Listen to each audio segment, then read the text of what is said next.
Oh, what fun it is to sing a sleighing song tonight. Hello, my baby. Hello, my honey. Hello, my ragtime gal. Suddenly you kissed my wife. Baby, my heart's on fire. The newest wave of Kingdom Leader class figures finally has something besides a repaint of Beast Mode Megatron. Yes, it's Galvatron, being remade for the War for Cybertron Kingdom line.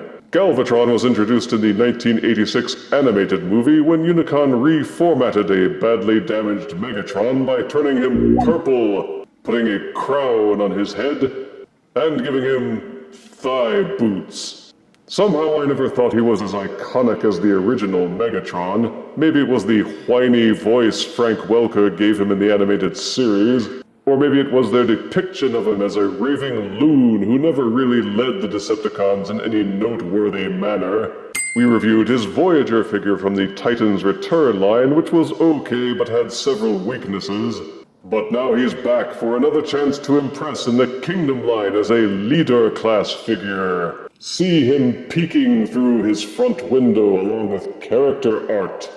Same old boring splash page is on the side panel, and a look at both modes on the back along with some of his other key features.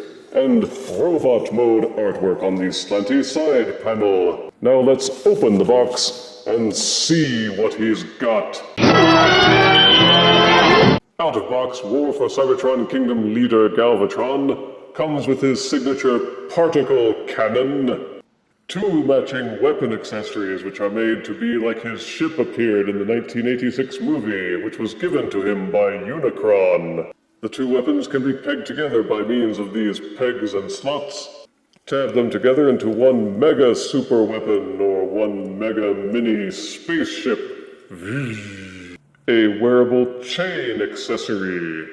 An Autobot Matrix of Leadership accessory, which can be plugged into the chain accessory by means of this peg and hole combo. A plug-in accessory for the cannon barrel, his handy-dandy instruction booklet, and another stupid Dinobot collectible trading card. Is this seriously the only one that Hasbro ever made?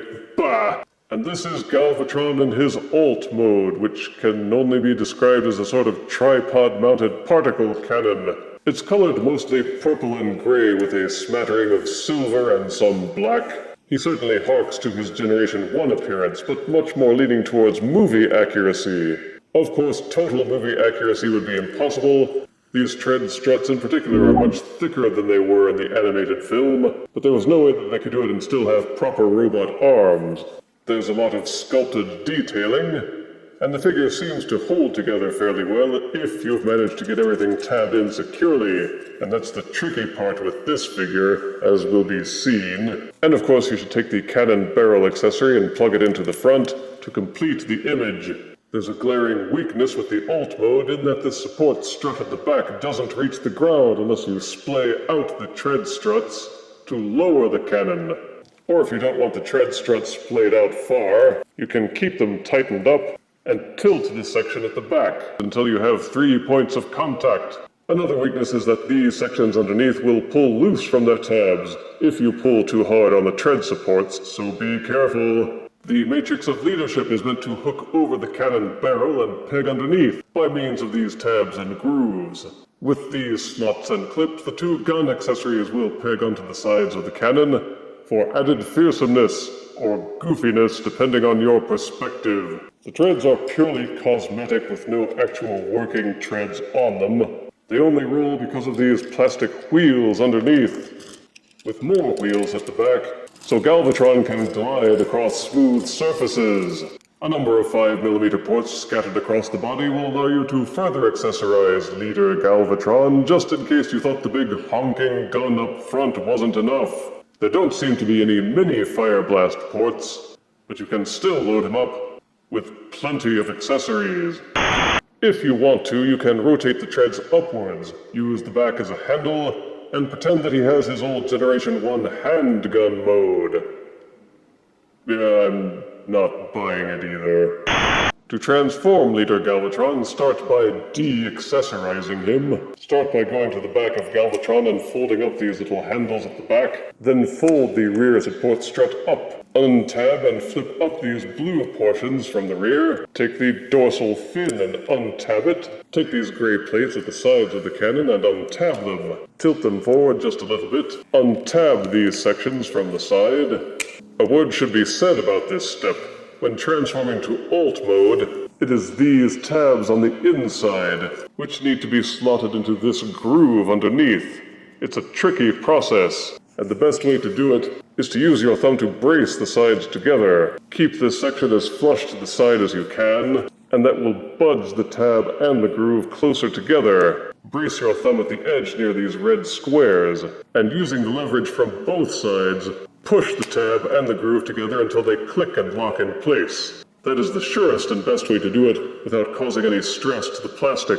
But when transforming to robot mode, it's a simple matter to untab them and pull them apart. With these sections untabbed, you can flip them up, and then this section will disengage from the robot legs. Once disengaged, the back panel has an internal hinge that will flip upwards, and that will in turn allow you to fold up the robot chest. Keep rotating it backwards. You will see a tab and a groove set here. Invert and fold it inwards, and lock the tab and the groove together. You can now see the robot pelvis. Fold the legs downward. Separate the legs. When transforming to Alt mode, they tab and clip together, and rotate each thigh so that the feet are facing forwards. But these folding blue panels are not forgotten. Each one will angle inwards on a separate hinge, and then this groove and this tab fold and plug together.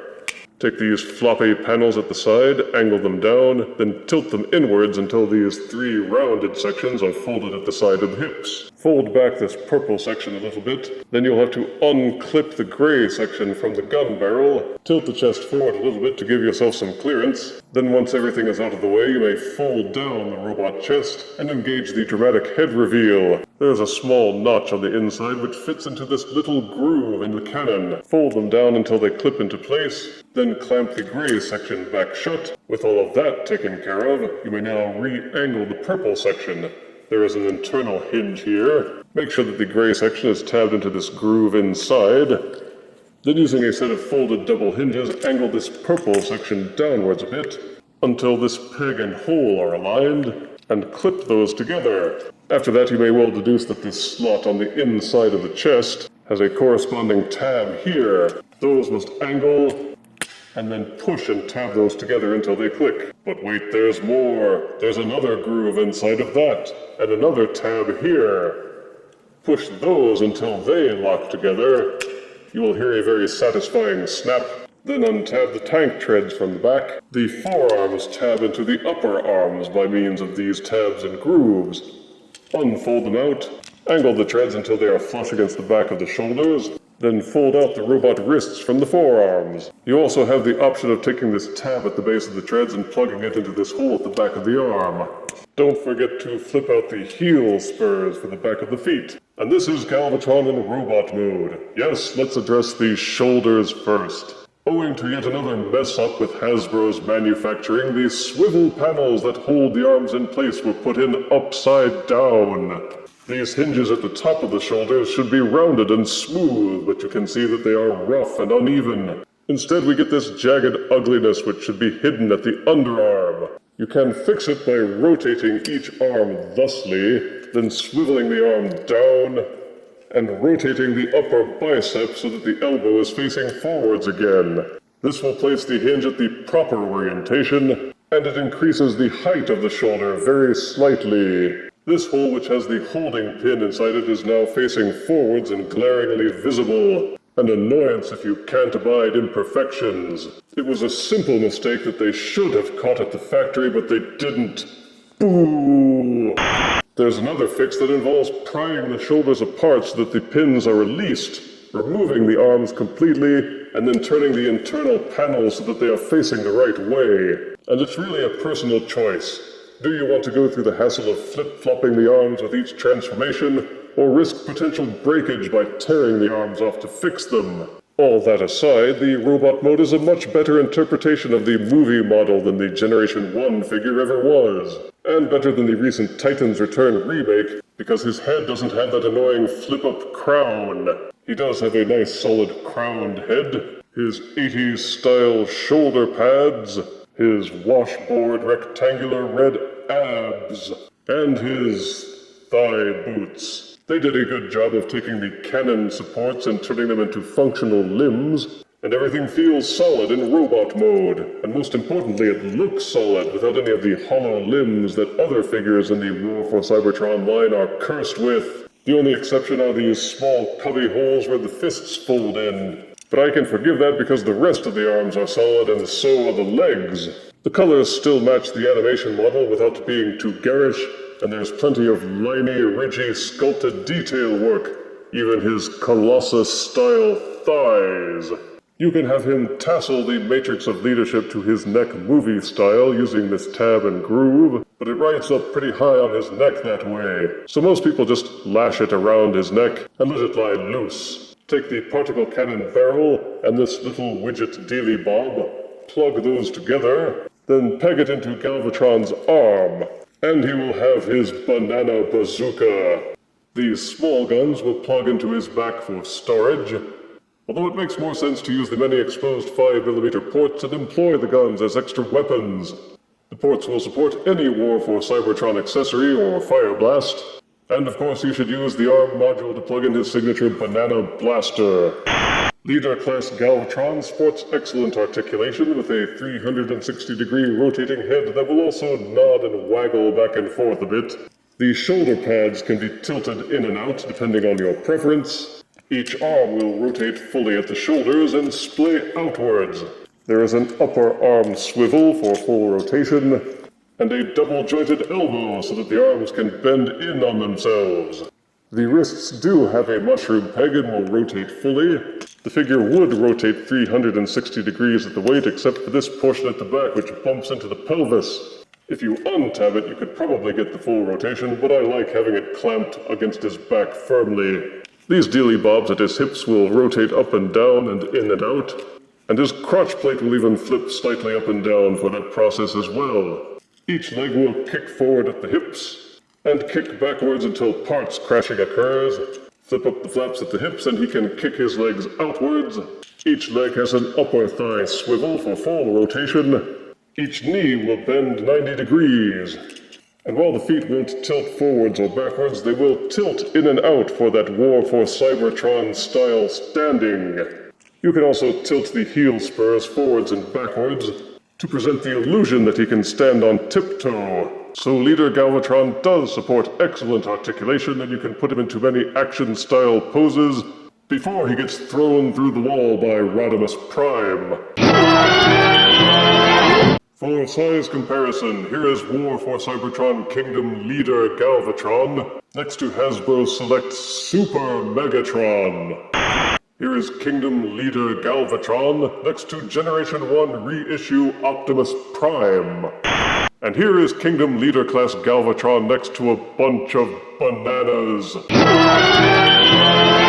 I always resented Galvatron for taking Megatron's place, even though they were the same character, because I always thought Megatron was cooler. But those who have been wanting a more screen-accurate Galvatron may finally have a figure on which to hang their hats. Positive aspects for Leader Galvatron are a mostly solid alt mode that looks like his cartoon interpretation, but doesn't sacrifice stability. A cartoon-accurate robot mode with strong articulation, good detailing and colors.